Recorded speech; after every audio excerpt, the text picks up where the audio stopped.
Hello friends. Shashi Agarwal channel के अंदर मैं डॉक्टर शशि अग्रवाल आप सबका स्वागत करती हूँ। आज का जो हमारा विषय है ऑर्गेनाइजेशन बिहेवियर, संगठनात्मक व्यवहार, और जिसके अंदर हम जानेंगे परसेप्शन के बारे में, जिसको हिंदी के अंदर हम कहते हैं अबोध की प्रकृति अथवा विशेषताएं। अगर आपको मेरा ये एफर्ट, मेरी ये कोशिश सही लगती है तो इस वीडियो को लाइक कीजिए, शेयर कीजिए और मेरे चैनल शशि अग्रवाल को सब्सक्राइब कीजिए। ये मेरी ऐप है एडिसम ऐप, जिसको आप गूगल प्ले स्टोर से बड़ी आसानी के साथ डाउनलोड कर सकते हो। Link I will be sharing the description box. ये जो ऐप है रेलेवेंट है commerce, economics and management students के लिए, और काफी सारे मॉक टेस्ट कॉम्पिटिटिव एग्जाम के लिए, और काफी सारा फ्री स्टडी मटेरियल अवेलेबल है डिफरेंट क्लासेस के लिए। और उसी तरह ऑर्गेनाइजेशन बिहेवियर इंग्लिश के अंदर भी अवेलेबल है, उसी तरह ये हिंदी के अंदर भी अवेलेबल है स्ट्रक्चर्ड कोर्स। तो सबसे पहले हम देखते हैं परसेप्शन, अबोध का मतलब क्या होता है। देखो, जब हम अबोध होते हैं सोचना, किसी बात को हम किसी विशेष दृष्टिकोण से समझते हैं अथवा सोचते हैं। जब हम अबोध की बात करते हैं तो उस प्रक्रिया से है जिसके द्वारा लोग अपने वातावरण में जो हमें सूचना मिलती है उसका हम देखते हैं कि कौन सी सूचना को हम, कौन सी इंफॉर्मेशन को हम सिलेक्ट करते हैं, ऑर्गेनाइज करते हैं, और उसके बेसिस पे हम अपना दृष्टिकोण रखते हैं।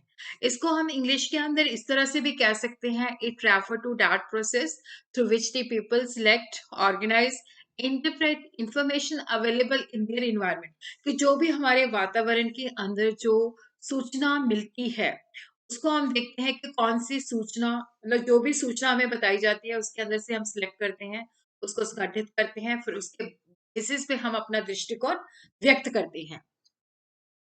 तो यहाँ पे हम इसको एक एग्जाम्पल के द्वारा समझते हैं। जैसे एक व्यक्ति, सज्जन व्यक्ति जा रहा था तो वो देखता है कि 3 मजदूर जो होते हैं वो पत्थर तोड़ रहे होते हैं। तो उसने पूछा कि एक मजदूर से पूछा उसने, तुम क्या कर रहे हो भाई? तो उस मजदूर ने कहा कि मैं सत्संग भवन के निर्माण के अंदर मदद कर रहा हूँ। जब उसने ऐसा क्वेश्चन दूसरे मजदूर से पूछा तो उसने कहा कि मैं 500 रुपए कमाने के लिए ऐसा कर रहा हूँ, पत्थर तोड़ रहा हूँ ताकि मैं अपने घर के अंदर अपने बीवी बच्चों को पाल सकूं। तीसरे मजदूर ने बहुत ही गुस्से से बोला कि तुम्हें दिखाई नहीं देता मैं पत्थरों को तोड़ रहा हूँ, अब मत पूछना मैं क्या कर रहा हूँ।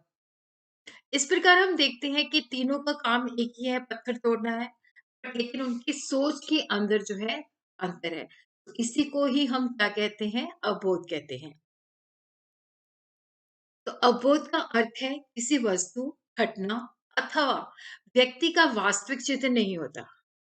इसका मतलब होता है कि ये उसका व्यक्तिगत नजरिया होता है। जैसे अभी बजट आया है तो मेरा नजरिया और होगा, किसी और का नजरिया और होगा। एक व्यक्ति को जो सुनाई देता है, जो वो सोचता है, ना कि जो कहा जाता है। अभी जैसे मैं थोड़े दिन पहले ही क्या था कि मैं किचन गार्डन के अंदर देख रही थी कि मूलियाँ बहुत ज़्यादा हैं, तो किस तरह से मैं लोगों को कहूँ कि यहाँ से मूलियाँ वो ले जाए। इतने में मेरे हस्बैंड ने कहा कि निविया क्रीम दे दे, और मुझे लगा वो पूछ रहे हैं कि मूलियाँ काट के मुझे दे दो। क्योंकि परसेप्शन का मतलब क्या होता है कि एक व्यक्ति को वही सुनाई देता है जो वो सोचता है, ना कि जो कहा गया है।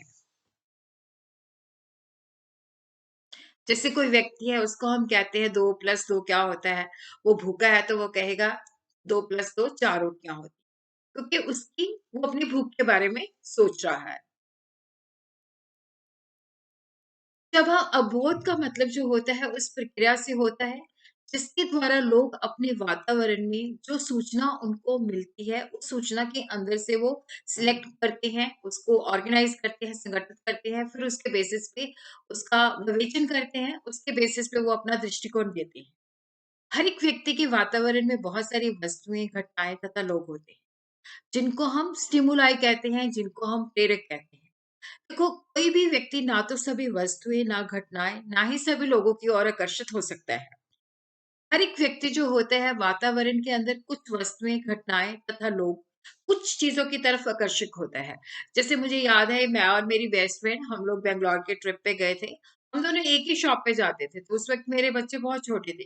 तो मुझे उस शॉप के अंदर मेरी जो नजर पड़ती थी, टॉयज की तरफ ही पड़ती थी। उसको डेकोरेशन का शौक था, तो उसकी नज़र उसी शॉप के अंदर डेकोरेशन सामान पे पड़ती थी और हम सोचते थे कि मैंने तो ये चीज़ देखी नहीं, तूने कैसे खरीदी?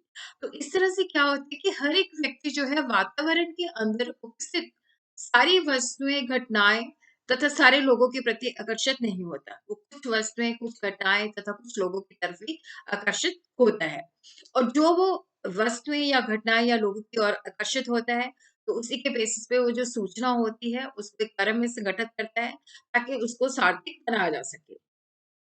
तो एक ही प्रेरक के बारे में जैसे मैंने कहा कि तीनों मज़दूर थे, वो पत्थर तोड़ रहे थे और तीनों का ओपिनियन अलग-अलग था, तीनों की अलग-अलग राय थी। तो इसलिए ज़रूरी नहीं है कि जो हमारा अबोध है, वो वास्तविकता के साथ मेल खाए, क्योंकि ये हमारा अपना दृष्टिकोण है कि किसी भी चीज़ के बारे में आप क्या सोचते हैं।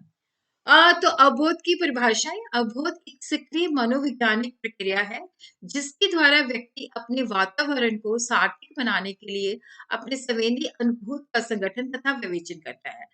लुथायंस फ्रेड ने दी है, परसेप्शन जो है एक एक्टिव साइकोलॉजिकल प्रोसेस है, जिसके द्वारा इंडिविजुअल जो है अपनी सेंसरी इंप्रेशन से चीज़ों को ऑर्गेनाइज़ करता है, इंटरप्रेट करता है, ताकि वो उसको एक राइट मीनिंग जो है प्रोवाइड कर सके।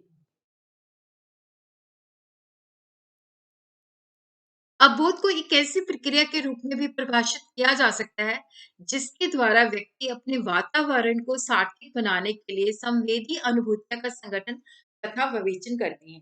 ये जो डेफिनेशन है that is given by Stephen P Robbins, perception can be defined as a process by which individual organize and interpret their sensory impression in order to give meaning to their environment।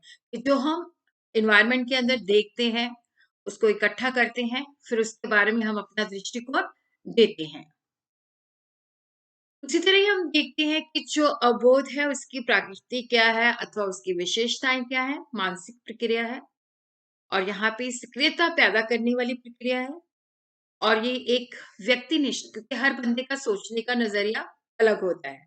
क्योंकि जो भी उसको वातावरण के अंदर वो हर एक चीज़ के प्रति आकर्षित नहीं होता।